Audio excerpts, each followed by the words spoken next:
I'm Kevin Coleman at DuBois_22. I'm Jeff Bell at For Whom J Bell Tolls. And I am Christian Williams at C Williams NFL, and this is the Devy Royale's YouTube page.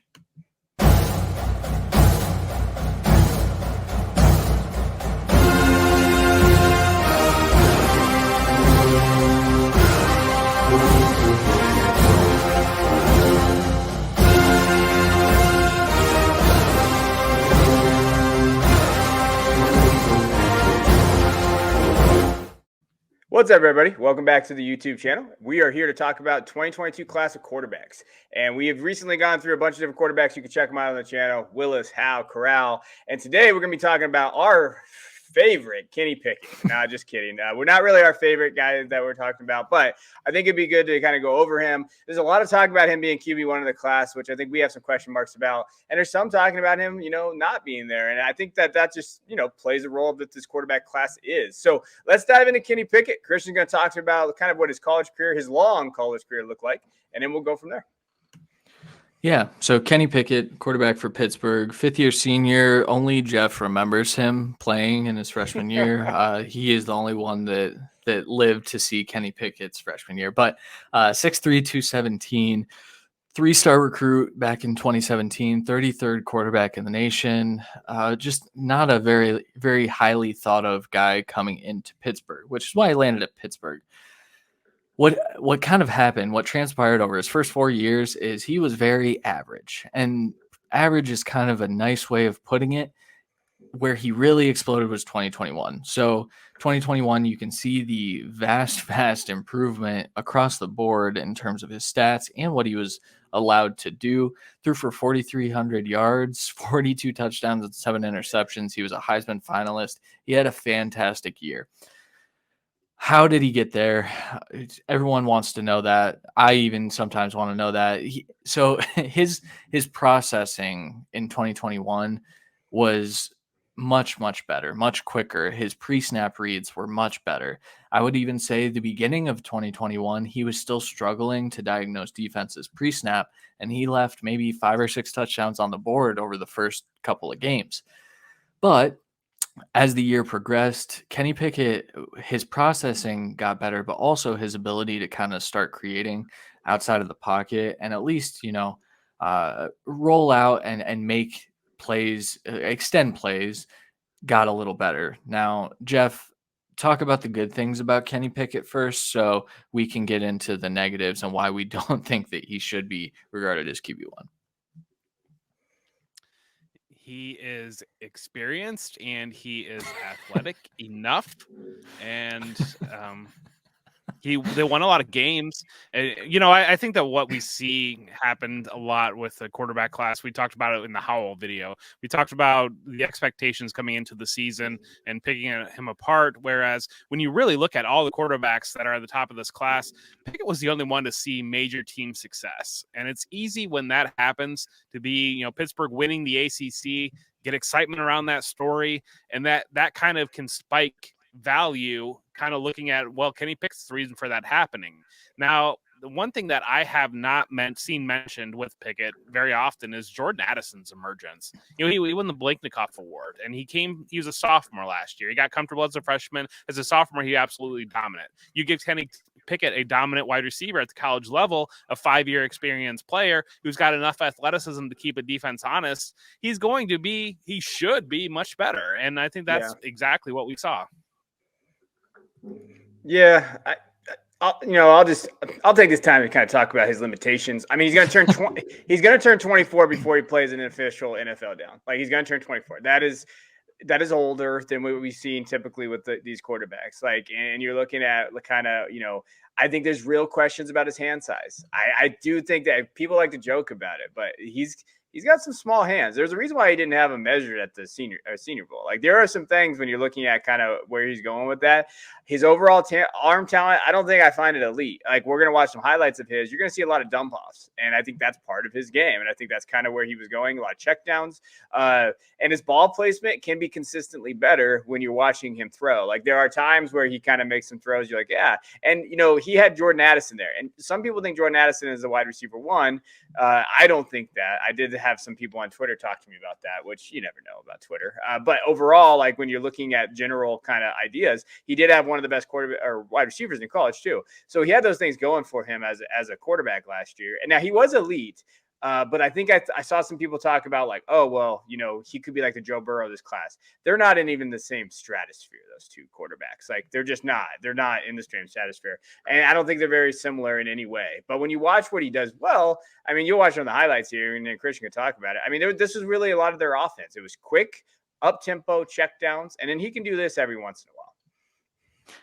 Yeah, and doing that every once in a while is cool. I just don't know if that's going to be translatable. We talked about this a couple months ago, but Mac Jones really made it possible for Kenny Pickett to be talked about the way he's talked about in this pre-draft process, which is good. There is value to a quarterback understanding what he's seeing, being able to kind of pick apart his zone. We see that a lot. Like you see man coverage here, he has to extend the plays because he missed the receiver. This was actually one of the games that I highlighted a lot of where he's missing guys still. He can't afford to miss guys like that. I also, you see there, he's tapping his feet. I think he has some question marks with his mechanics. I think he tends to let his front foot drift a little bit, and it kind of harms his ball placement. Overall, he was really accurate in 2021, but if you go back to 2019, 2020, and then even sometimes in 2021, you'll see that front foot fly out, his hips open up, and then he leaves the ball short. So there's still things that Kenny Pickett has to work on. I hear he's acing interviews, which is why the NFL regards him so highly. And maybe that's the case. Maybe he is the QB1 off the board. But this is, we talk about fantasy in these videos, and Kenny Pickett, we talked about the functional athleticism of Sam Howell and Matt Corral. Kenny Pickett has athleticism, but, like we just brought up Burrow. He's not even as athletic as Joe Burrow. And so Joe Burrow putting up, I think, 100 or 200, 300 rushing yards a year, that's not a whole lot for fantasy. He needs to be an elite thrower to be a fantasy relevant guy. And I just don't see that as an outcome. Jeff, do you think he's elite? That's the question. Do I think he is elite? No, I think that the guys that are making the decisions in this class, they know that their jobs are on the line. And as much as we want them to swing for the fences, there's a reason why Justin Herbert drops in the draft or Josh Allen got so much negative buzz. They want to defer to the safest option possible. And I think that Kenny Pickett presents as the safest option possible in terms of the experience, the team success. You can sell that to your fans. And, some of these teams, a team like Pittsburgh, Pittsburgh's fan base is very familiar with what Kenny Pickett did this year. And so it would probably be a very easy sell to that franchise's fans to say, hey, we're going to bring this experienced guy in from the local town and get everybody on board with it. I think that Kenny Pickett, to put Kenny Pickett one, is basically you're opting for safety. You're opting for, I'm going to try to duplicate Mac Jones, and I'm going to be a little bit scared off by the lack of development from Justin Fields, by Trey Lance not finding the field, and I'm just going to play it safe. And Kenny Pickett is supposedly the safe option. In my opinion, I will never draft Kenny Pickett this year. Now, I don't care where I'm at in a rookie draft. I'm not. He's a do not draft, and I just think that's where I'm at with him. If he has an okay, career, well, okay, I'll live with it. Like I'm not gonna reach on Kenny. I'm not gonna go over there. So for me, from a fantasy perspective, it's really easy. I'm not drafting him. If he was to find himself on some play, I think his best fits the Steelers, but I don't think they're going to draft him because I do think that he kind of fits that Big Ben kind of area, like where he could get it out quick and find his receivers and do those things. I would hate that from a Deontay Johnson point of view because I love Deontay Johnson, and it'd be like, oh shit, now he's got to get stuck with Kenny Pickett, which Addison kind of did well, but I do think that was in college. You're playing in Syracuse. It's a little different than playing against the Ravens.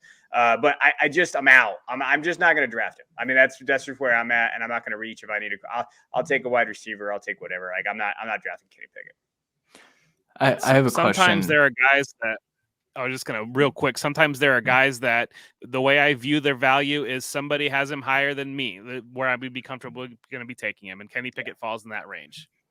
Yeah. My question. So Sam Howell and Matt Corral fall to the second round. Kenny Pickett's taken, say, pick 18, I think is where the Saints are. Are you still drafting Howell and Corral over Kenny Pickett? Kevin, first. Landing spot dependent, but probably. I mean, because I could probably get Howell and the Corral in the second, right? And I'll just draft one of the positional players in the first, or I'll let someone trade up for Pickett, and I'll just take some extra value. But I think I would, because I just don't want to draft Pickett. Okay, Jeff. Yeah, I think it's a play to trade out of those positions. I'm just not comfortable. I know that there's a push towards, if you're in super flex leagues, you just need to take quarterbacks blindly. I'm just much more comfortable with the wide receivers in this class, and depending on landing spots with running backs. The way I build my dynasty teams, I usually try to target to have 2 elite quarterbacks already. I'm not rolling the dice so much. And so if there's a guy that lands in that, where the just lands where Mac Jones was landing last year, sure. But to use in this draft class the pick necessary to get Pickett, I just think somebody's going to take him before I'm comfortable. Yeah. All right. Well, hey, that's Kenny Pickett. We appreciate you guys kind of tuning in and giving us a like or subscribe button. Check out the Devy Royale Patreon. You can find in the description below. We have a manifesto on there, and you can find all kinds of different content. We're going to be adding content throughout. So every month, we'll be adding something new to the content for you guys on that. Until then, I'm Kevin Coleman at @TheBoys_22. I'm Jeff Bell at For Whom J. Bell Tolls. And I am Christian Williams at C. Williams NFL, and this is the Devy Royale.